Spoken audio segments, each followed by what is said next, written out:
Good afternoon and welcome to another edition of the Texas Public Policy Foundation's weekly broadcast, where we cover the big issues of the day. And unlike the other parts of the year when we've talked about policy issues, this week, as we did last week, we're talking about election 2020.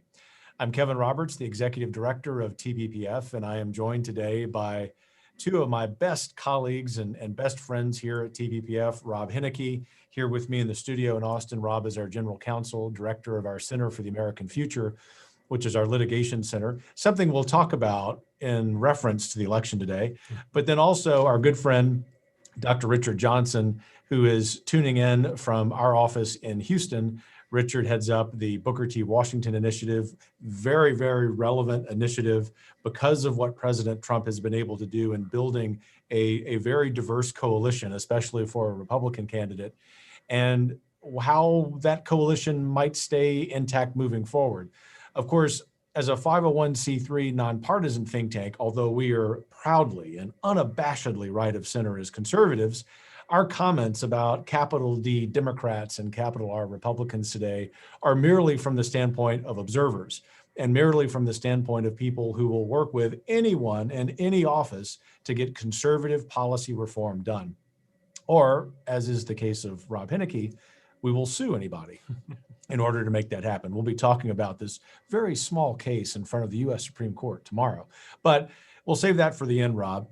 What we want to do today for all of you tuning in is a few things. The first is deal with the facts.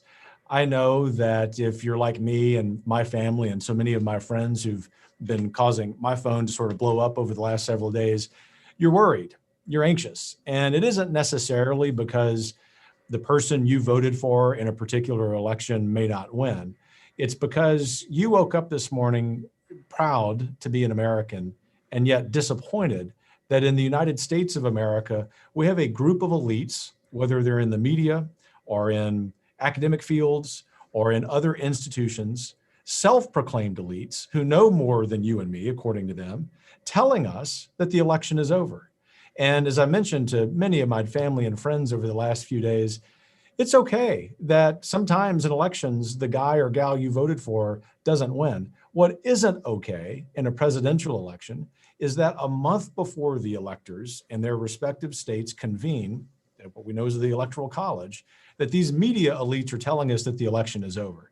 If this were the vaunted blue wave, which amounted to no more than a puddle, then perhaps we might all say the election's over.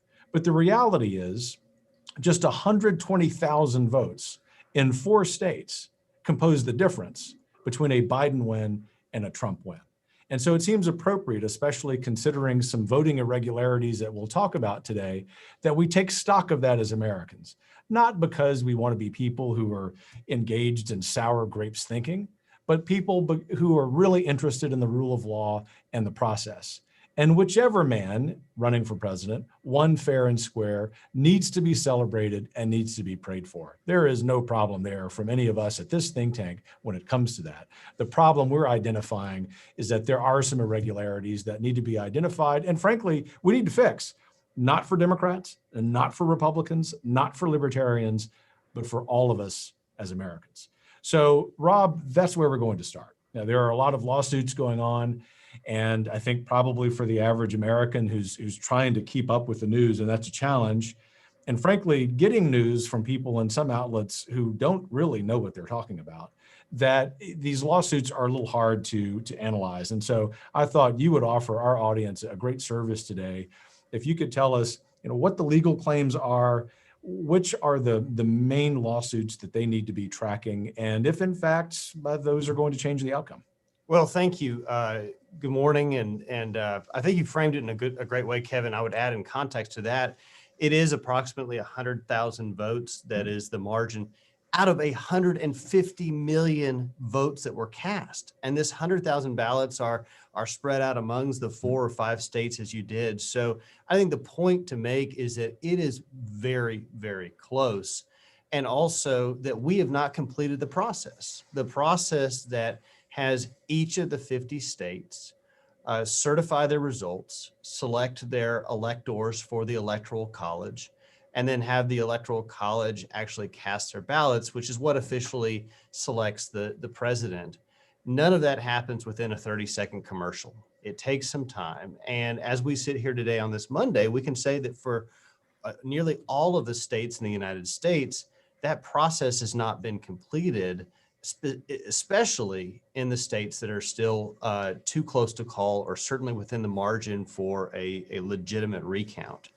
And so what's happening here, we know that, states have until December 8th to basically certify their vote and to complete their process. And then it's December 14th, which is when the Electoral College meets. And let's put it in context that 20 years ago in the 2000 election, it took 37 days of litigation where all sides respected the process, where there was no premature declarations of victory. There was no efforts at coronating one side or another, where during that 37 days, it went back and forth at sometimes to sort that out. And we, as Americans, need to have patience in understanding that process, but we also need to demand from the media and from elected officials and from third parties that they not corrupt that process by making proclamations or declarations that simply aren't true.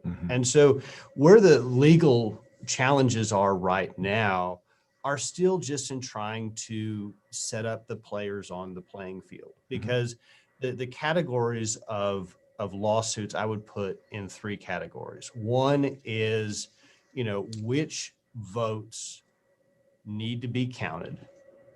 The second is, what time frame should we be counting votes that were cast? And the third is, to what degree of access should each of the campaigns have to the vote counting process?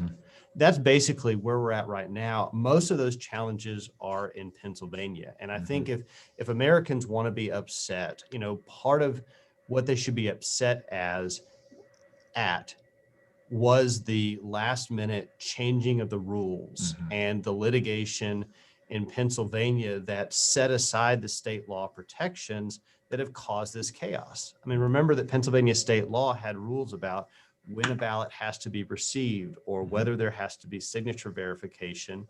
And the Democrats sued to strike down those rules. And now you have a lot of, questions about then which votes should be counted and when should they be received at. So those lawsuits are at the U.S. Supreme Court at the same time that the Trump campaign, unfortunately, has had to sue in Michigan and has had to sue in Pennsylvania simply to allow their people to be in the room when the counting process is going on. And it really makes you question as to why they would be excluded in the first place. So we're going to have recounts. We know Doug Collins in Georgia is going to lead the effort there. We know that it's likely in Minnesota, probably Arizona. Those will happen once we have a final count of the votes.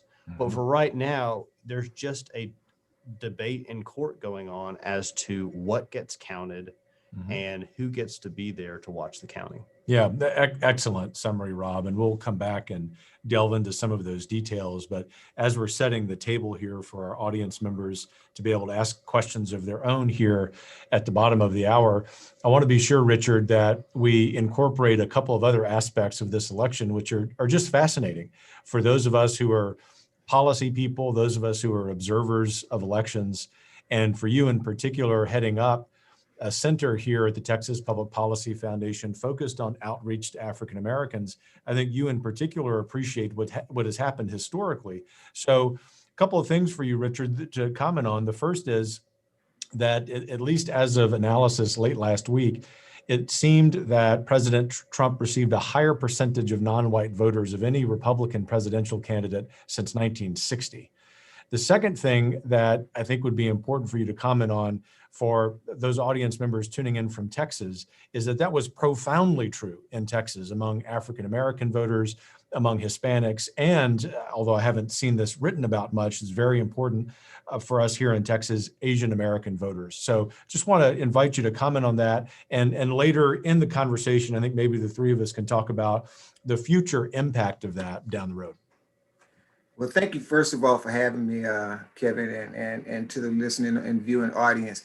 I'm excited. I'm going to tell you the reason why I'm excited. I'm excited because the mainstream media has gotten it wrong over and over again. They're still waiting for the blue wave. There was no blue wave. The pollsters said that, you know, there would be double digit figure losses for the GOP and for the conservative movement. That did not happen. And so now they're calling this election for former Vice President Biden. And I'm hoping and very optimistic that that won't happen either.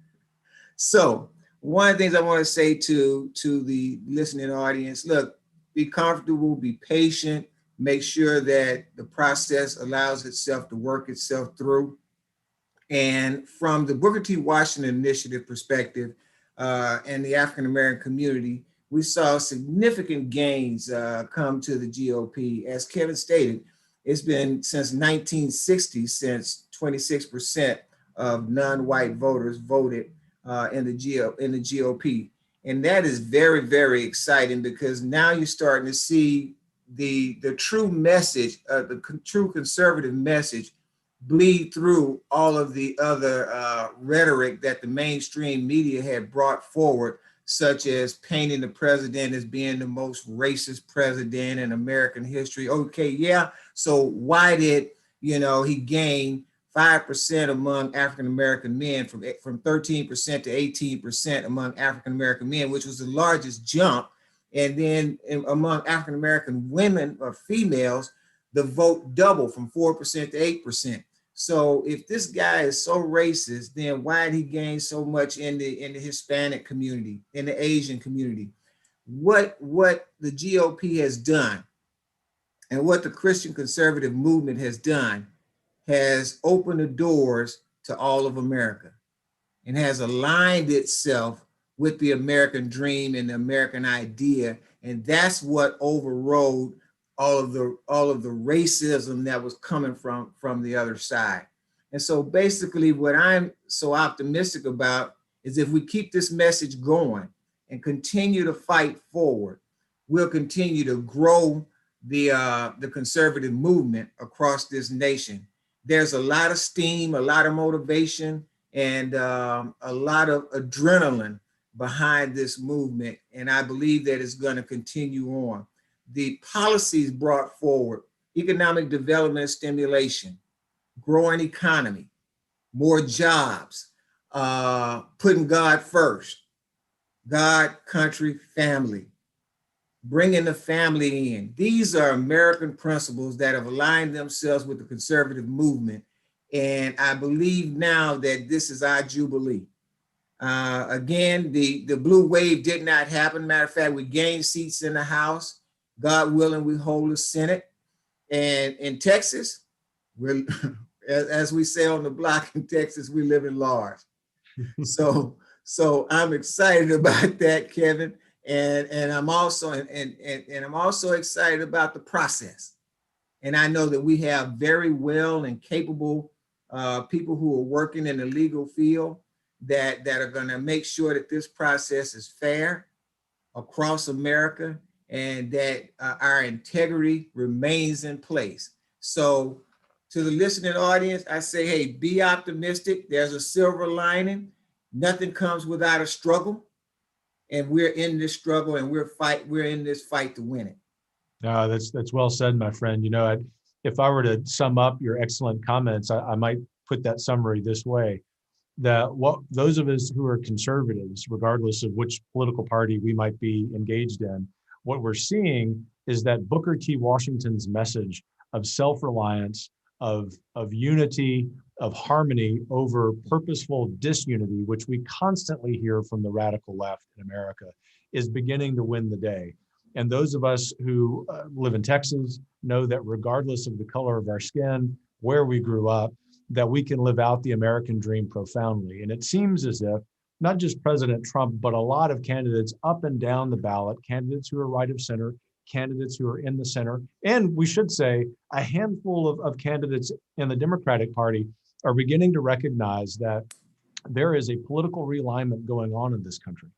Political scientists tend to look at that partisan realignment. What's the makeup of the Republicans? What's the makeup of the Democrats? Those of us who engage in nonpartisan activity look at that from more of a philosophical or ideological or demographic point of view. And what we know that's happening nationally is something that we've experienced in Texas for our entire lives. And that is, this is a truly colorblind society. That has nothing to do with someone's success, nothing to do, or at least it shouldn't, with what someone does politically. And I think that's why those of you tuning in who might have tuned in starting to be a little down in the dumps are seeing us be a little more optimistic. And that's because we know that the future is bright, regardless of what happens with the election in 2020. So Rob, that's a way of going from optimism back to the attorney. So tell us, if you looked into your crystal ball, our audience members know that at TPPF, we tell the truth, whether it's pretty or whether it's ugly. You look into your crystal ball, what's the timeline for these lawsuits? What do you think ultimately the outcome is going to be? So, to stay on the optimism just for a moment too, I think, part of the takeaway was to give credit to conservatives this election and certainly President Trump for the outreach and to speaking, the conservative message that resonated, across all of the spectrums. But, we'll come back to that. But to your specific question, it's between now and December 8th when states have to certify their election results. I was reading this morning, for example, in Wisconsin, the deadline, the Trump campaign has said we're going to file for a recount. They have every right to do so. And, we should support the completion of the process. Their deadline to file a recount is not even until this Friday. Yeah. So all those pieces are still being put into in place. It's going to happen in probably 4 or 5 states. And then the next 3 weeks carrying through Thanksgiving will be very intensive where, the legal teams go through, make sure that election law is being followed, to make sure that legal votes get counted, but that illegal votes don't get counted, which shouldn't be a radical proposition, but certainly seems to be the case this election cycle. And so it's not to disenfranchise, particular persons, because there is a legal vote. There is a legal process to vote legally in this country, and we need to be able to respect that. So all of that is going to have to continue to happen at the same time that the narrative needs to push back against those that want this to be over and done and decided, and to really just thwart that process that will guarantee that we have a result that we can trust and that we can have confidence in. And I think that's crucial, right? That all of us here, and I think I can speak for people who would tune in to this kind of live stream, understand that in America, you're going to win some elections, you're going to lose some elections.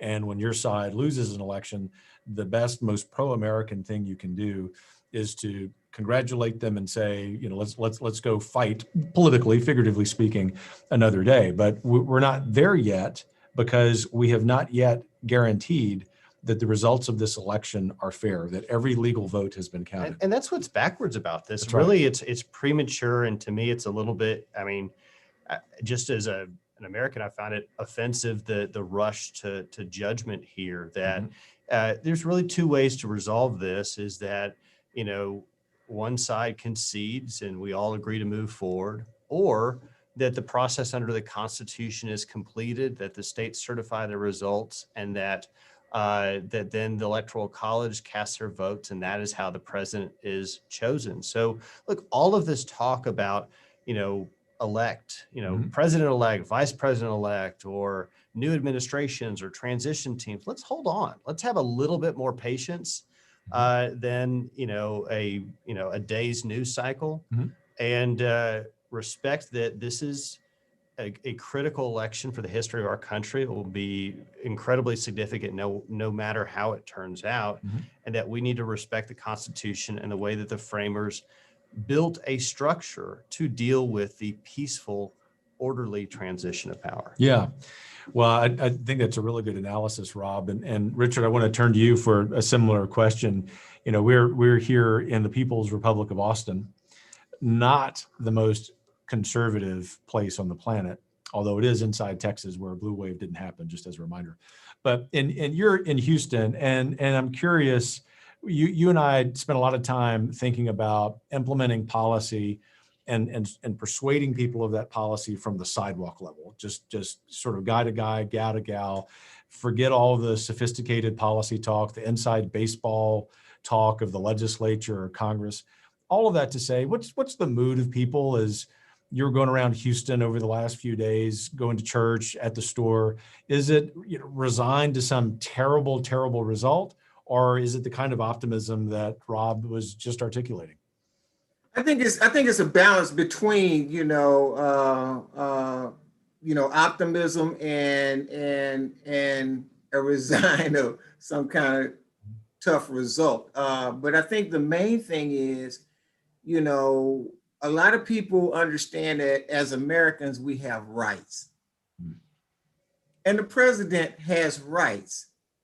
He has the right to use every tool within the process to make sure that that the integrity of the process is maintained, the voting process is maintained and not violated. So when we talk about equal rights, we talk about personal rights, and we talk about civil rights. That's something that Black America has fought for centuries: civil rights and equal rights. But everybody has rights in America. Americans have rights. And I think the understanding out there now is the president has the right to go through every legal limit within the process to maintain the integrity of our voting elections. Now, I think it's also important for us to understand the media. The media is trying to jump forward and create a perception that the race is over. We're calling it the race is over. But that is not, the media is not a legal entity. It's not a part of our government. It has nothing to do with our process. So one of the things that we have to do out in the streets, just corner to corner guys, is say, well, hey man, look, that's the media. That's like, if I watch CNN, do I believe CNN? CNN didn't get elected by anybody. They're not an elected body. They have nothing to do with the Constitution. So our efforts right now are going to have to be on the education of the public, educating the public to basically what the process is, what the Constitution says, and at the end of the day, what really matters in terms of certifying electoral votes.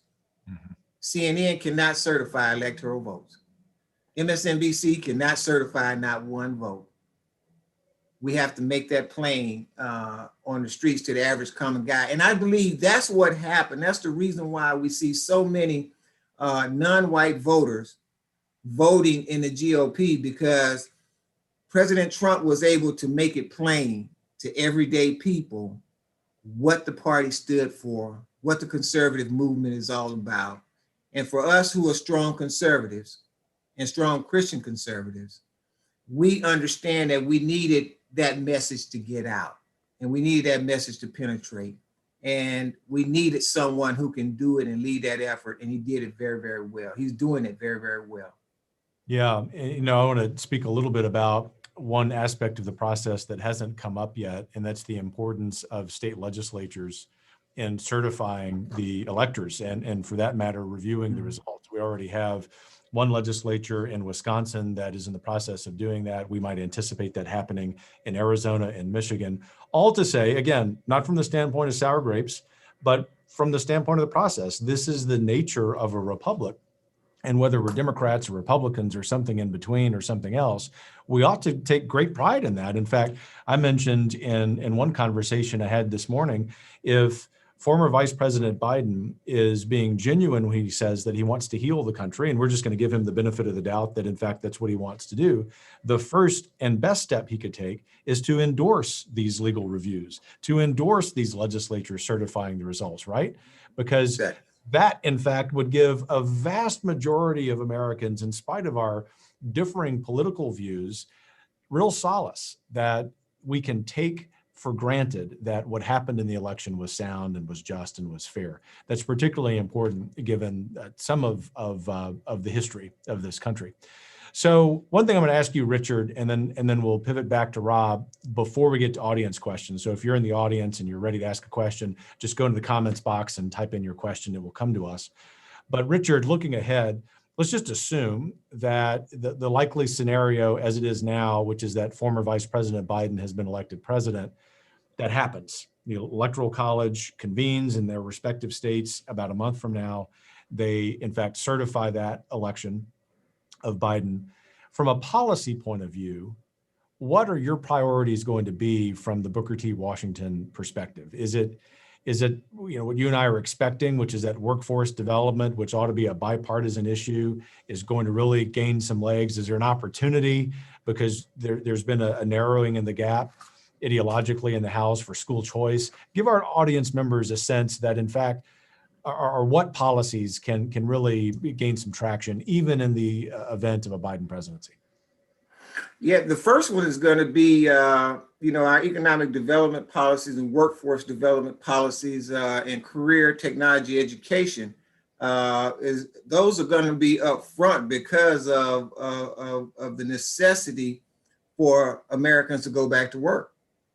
And in order for us to survive and have a thriving economy, we're going to have to put Americans back to work.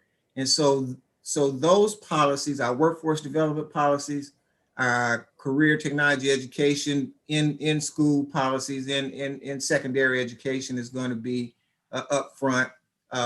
School education reform. Education reform is going to be up front simply because we found that school choice really works. And because of the pandemic, we've now had to look at other options in education other than in-seat, in-classroom options. We've looked at virtual education. We've looked at hybrid programs, hybrid models, and opening the door to non-traditional ways of teaching and learning in the educational space.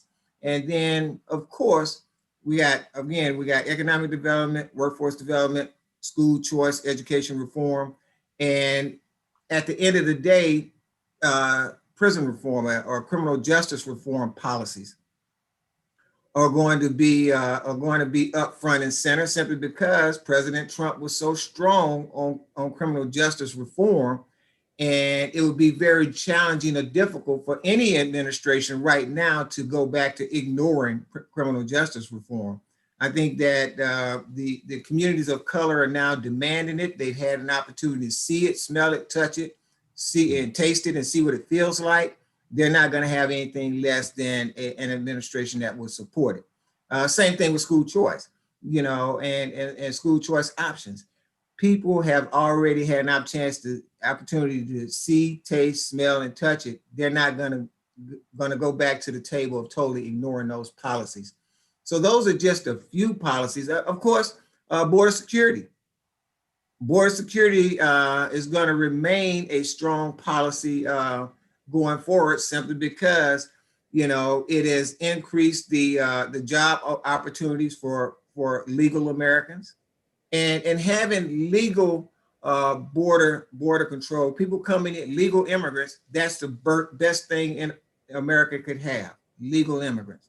But illegal immigrants are migrating illegally is not the best thing. It's not even a good thing for America to have. And Americans have had an opportunity to see, taste, smell, and touch that, both, from the African-American community, Hispanic community, white community, Asian community, all of our communities. So those are policies that I believe that Booker T. Washington can stand strong on and stand hard in supporting those policies going forward.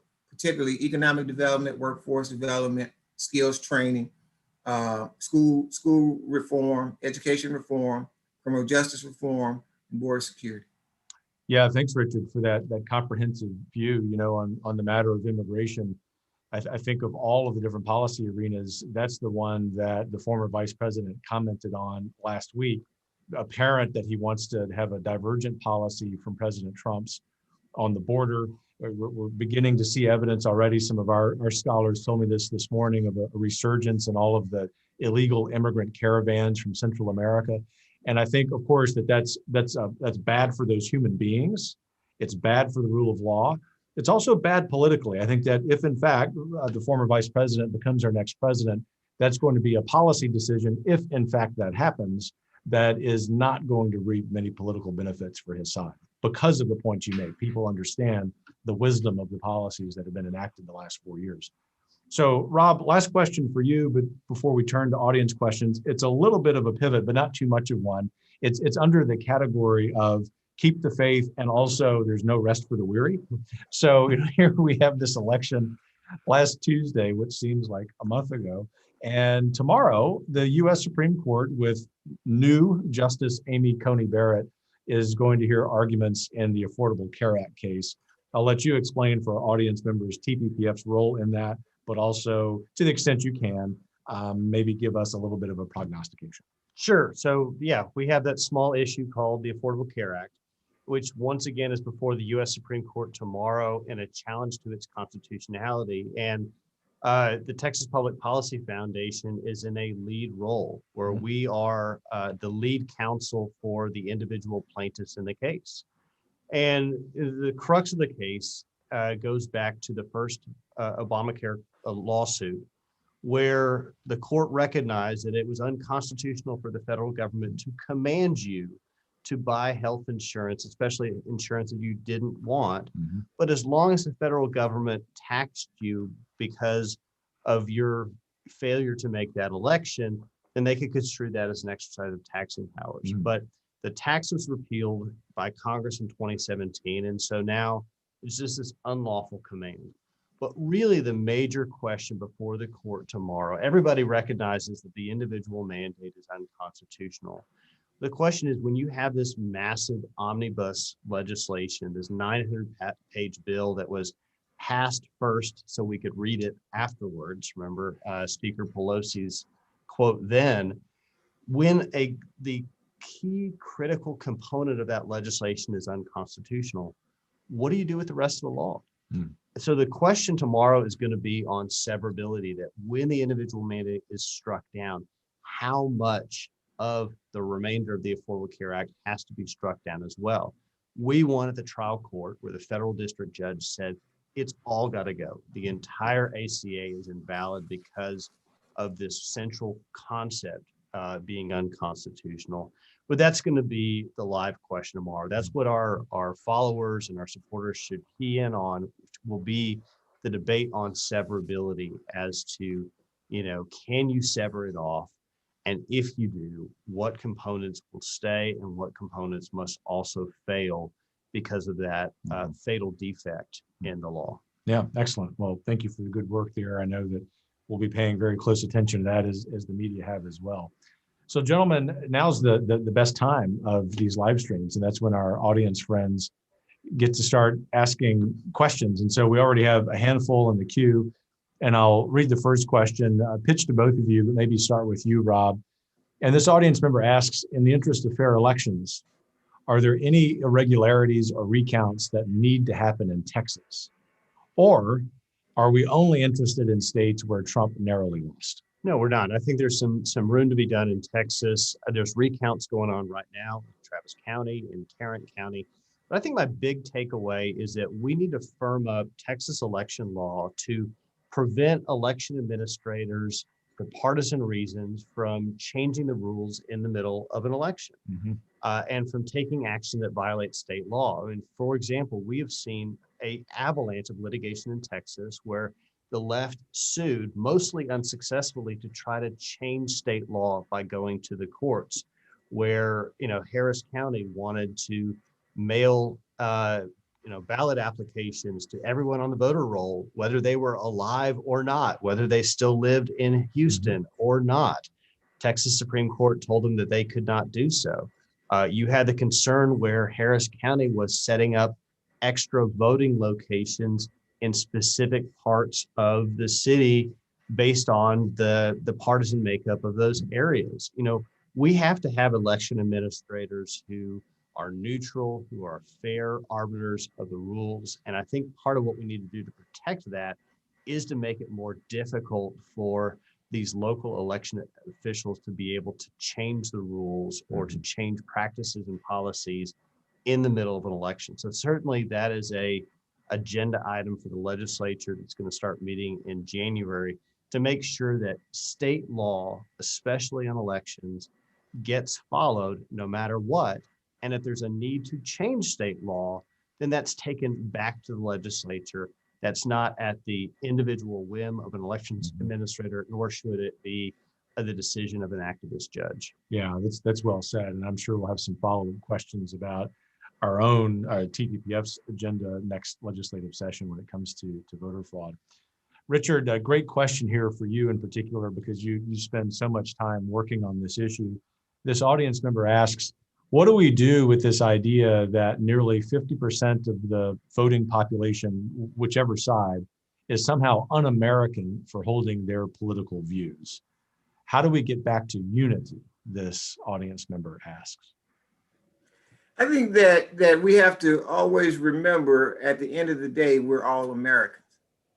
And the American idea is an idea that is a united idea. It's the United States of America, not one state or this state or just America. It's the United States of America. And if we always keep that out front, and understanding that we're all on the same team and we have different ideas, and different ideas will float up to the top here and there, on the right, on the left, from time to time. But the good news is that one doesn't always stay up and the other one doesn't always stay down. Because if that happened, then we'd have to probably break out in war. But the thing of it is that we're in America, we're a nation of ideas, and we're going to have differences in ideas. We're going to have differences in opinions. But at the end of the day, we're still one nation under God, indivisible, with liberty and justice for all, and not some, but for all. And I think that, moving forward, we're going to have to also look at, other issues that bubble up, and a strong one is going to be, the pro-life issue. And we're going to have to really, those of us who are Christian conservatives are going to have to really mount up and rush hard on that particular issue and deal with any policies that cause a threat to the right for life. Yeah, and no doubt that issue will continue to be one that is controversial, probably one that will come back to the Supreme Court at some point over the next couple of years. I also would add to that good response, Richard, that we can't love what we don't know. And so it's very hard for Americans to be unified as Americans when they don't love America. And I'm not saying that pointing the finger, although I might point that finger at some former history professor colleagues of mine who hate this country because they're complicit in the problem. But we have now a generation or more of younger Americans who don't know the beautiful history of this country. And I think the opportunity for us is to really teach that. And that's why civics education, free speech on college campuses are vital parts of TPPF's agenda at the state level. And of course, if we do see a Biden administration, then there, I think, will be some real opportunities for us to advance that on the federal level. So let's switch gears once again, because audience members are asking great questions. And Rob, this one will go to you, and it's about our election protection project here at TPPF. What does that project propose to validate more accurately voter registration and mail-in voter ballots in the future? How soon can these changes be implemented? I think the changes need to be implemented immediately. And, part of that will require that we have accurate voter rolls.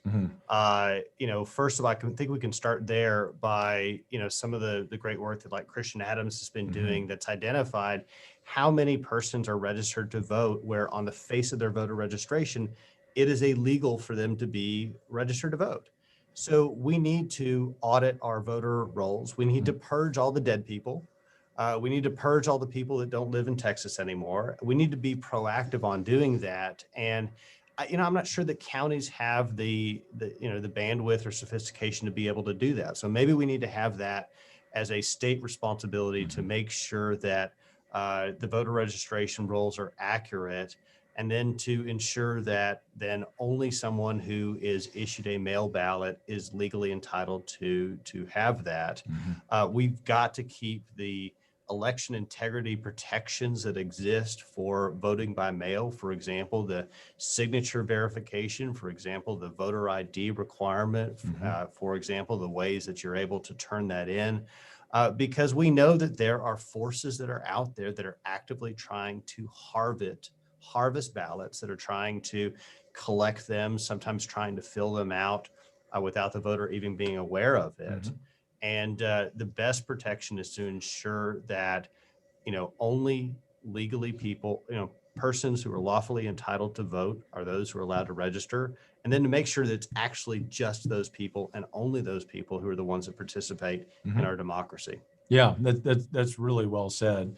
So once again, just thinking about the future from the kind of strict policy proposals to kind of philosophy and ideology, Richard, one of our audience members asks a question that the three of us have been thinking a lot about, and that is even prior to Election Day, because as a high functioning organization, we think about different scenarios, that if we do have a Biden-Harris administration, those of us who are right of center have to get about the business of building the future conservative movement.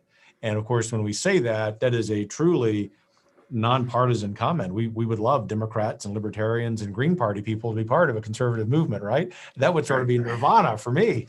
But the point is that that's going to happen, and our friends on the left are going to be doing the same, because it will affect what they do as well.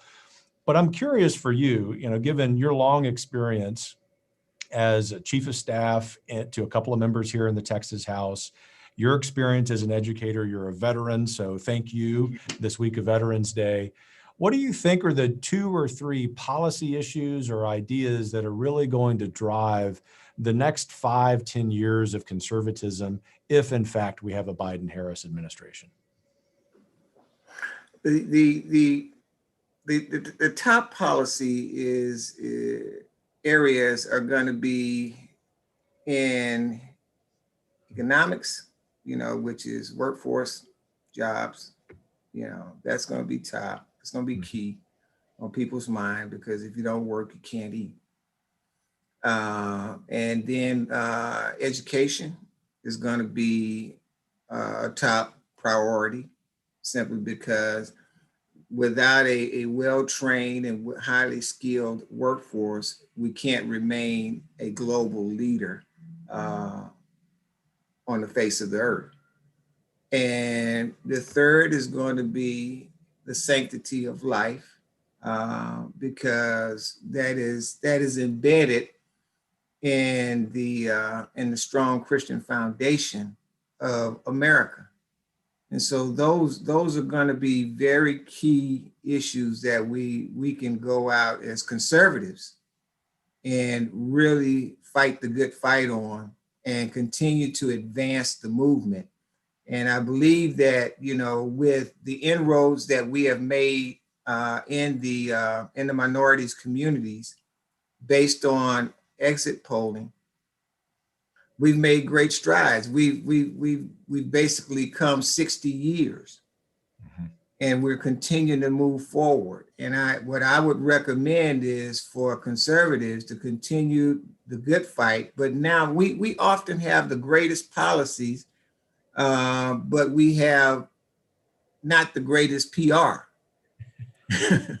So we don't often get out. We need to do some work on our public relations side to advance our policy interest, which we saw that happen with the Trump administration. You know, President Trump was a great PR guy.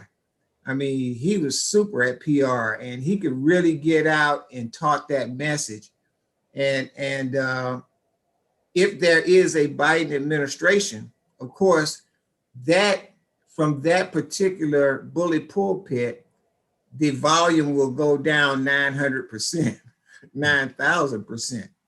So we have to raise that volume in other areas and by other means on those policy issues that are important to us: self-reliance, self-independence, a strong self-worth, strong workforce, family, our belief in our strength and our faith in our Creator, and actually getting out the whole workforce initiative piece. So for conservatives, we're in a great spot.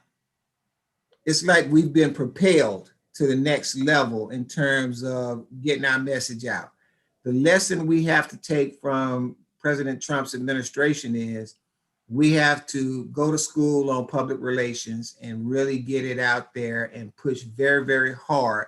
We're doing the right things. More people just need to know more of it. Yeah, and I think just to underscore one part of that, I think everything you say I would agree with wholeheartedly, is that ironically, it was Donald Trump who you wouldn't think of as someone who could build a working class, ethnically diverse coalition who did that. His policies, of course, were focused on that. In a lot of ways, you know, historically, his presidential campaign was about the forgotten man. And the further irony will be if he loses. But in losing, as we have sometimes seen in American history, that former president can become sort of the icon for a movement. And that movement, I think, is going to be as vibrant as it has ever been, certainly since the early days of the Reagan years. And I think that the reason it will be is because it's broad-based, it's focused on working class people. And of course, there's room for everybody. But if you think, Rob, about what big tech and big media and big Hollywood and big universities continue to tell us, which is that we're all a bunch of knuckle-dragging cave dwellers for being conservatives, about 50% of the country says forget that. And it's time to move past that and look at real policy solutions that work. The ability of the conservative movement to attach human faces and stories to those facts is really crucial. One of the ways we do that, just to cue you to answer a related but slightly different question, is if we have a Biden-Harris administration, probably the most notable change here at the Texas Public Policy Foundation will not be that we cease being cheerful warriors. That will continue. It's going to be that this man here, Rob Henneke, is going to have a lot more lawyers working with him. So speak to that, in particular, the policies that you see will really need to be focused on. Well, thank you. And I would, to walk into that answer, also talk about the spirit of the movement. And the takeaway is that Washington, D.C. is broken. Yep. That we don't have a divided government, we have a broken government. And, you know, I think the voters last week were firmly rejected the claim from the left that they now have a mandate moving forward. But if anything, the last 4 years have highlighted how terrible and corrupt Washington, D.C. is. And really where we need to get back to when we talk about civics, we need to restore the basic, structure of our government, which rejected the idea of an all-powerful federal government and instead vested that power in the states to be the laboratories of democracy, to have 51 imperfect solutions. And so at the Texas Public Policy Foundation, which we have consistently for the last 5 years, we're going to stand up for that fight. We're going to stand up to oppose the federal government seeking to intrude upon the individual rights and liberties of individuals, of businesses. We're going to oppose the federal government trying to take over the power of the states. We're going to recognize that the power of this great country exists in Texas, it exists in Nebraska, it exists in Georgia, it exists in Wisconsin and Michigan, and that needs to be where policy flows from. So, you know, so much of the agenda that we see so far from the Biden-Harris ticket wants to eliminate the autonomy that we have here in this country. They want to end fracking. They want to destroy the energy industry, which will take away jobs from millions of Americans. They want to, mandate what churches have to believe and what they have to worship. They want to suppress free speech. They want to take away guns and Second Amendment rights from Americans. All of those are fights that we're going to stand up for, to limit the federal government within its constitutional role, and to win cases that don't just keep them in their box, but make that box smaller as we continue to claw back the past 100 years of jurisprudence that have eroded our constitutional rights. Yeah, that's really well said. So we might sum that up by saying it will be an opportunity-rich environment, and the Texas Public Policy Foundation will not miss those opportunities. In other words, the two things can be true simultaneously. We can be cheerful warriors, and we can also be very willing to charge the hills that need to be charged for the sake of liberty and human flourishing, which I think a lot of policies coming out of that administration will challenge.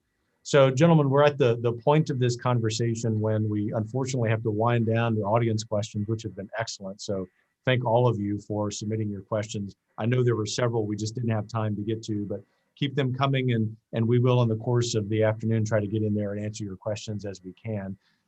I will also encourage you that if you like this conversation and you're interested in the future of the conservative movement, to be sure and join us for our policy orientation here in Austin in mid-January. Usually that is something that we have several hundred people attend in person. Once again, because at least up to this point, the COVID pandemic is still real. Perhaps that will be declared differently down the road. Our attendance there is going to be limited in person, but we've opened up all of the panels and conversations to the world for you to be able to join via live stream. And the point of all that is to say that the whole point of the policy orientation event in January is to talk about the future of conservatism. So I hope you're able to join us. Having said that, though, I want to turn to my friends, Rob and Richard, for some last comments. As you know, the custom of this live stream is to conclude on a hopeful note. And so, Richard, we'll turn to you first. Thank you, Kevin. The conservative story is a wonderful story. And our movement has the elements within it that create the American story. We believe in God. We believe in our country. We believe in our families. And that will not die. That ideal will not die. That movement will not die. It doesn't matter who's elected president. Our movement will go on.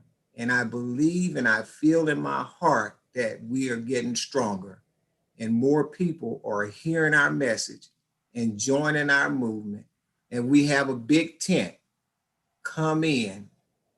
The water's warm and we're moving forward and we're changing the world and we're doing it for the better. So that's my positive message to all of our friends and all our supporters and all of our comrades in arms out there.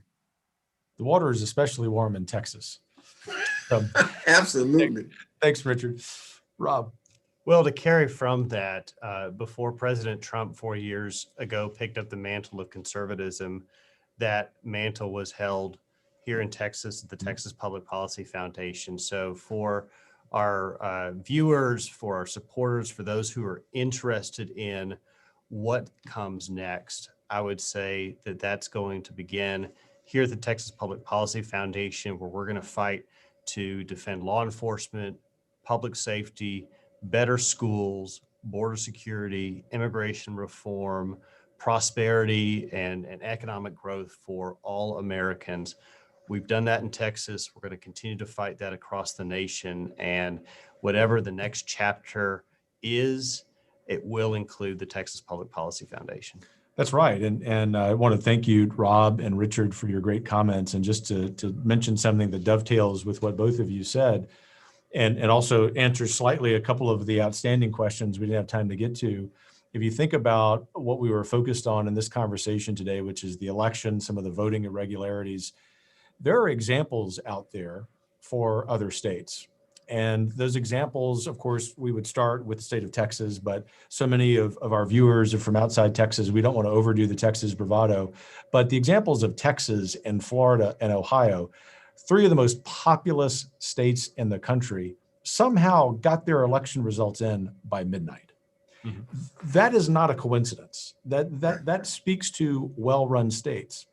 It speaks to conservative policies across the board, across policy areas over many years. And that ought to give us not just solace about the outcome of this election overall, but it also gives us a glimpse into the future and reason for hope that even if those of us who are conservatives might be looking at a presidential administration that in most of its issues probably sees differently than us, there is a blueprint for reform that ought to make us very courageous.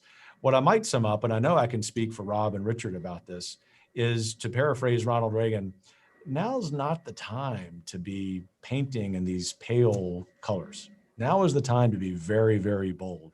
The lesson of this election, regardless of what happens when the electors in the Electoral College convene in mid-December, is to go bold, to go big. We might, three of us say, to be Texan. And that's why we're going to begin and end this live stream with smiles on our faces, because we know it is always a blessed day when we can wake up in the United States of America, for those of us here in Texas, and when we can wake up here. So thank you for tuning in. May God bless you and yours, and may he continue to bless this wonderful country of ours. Take care.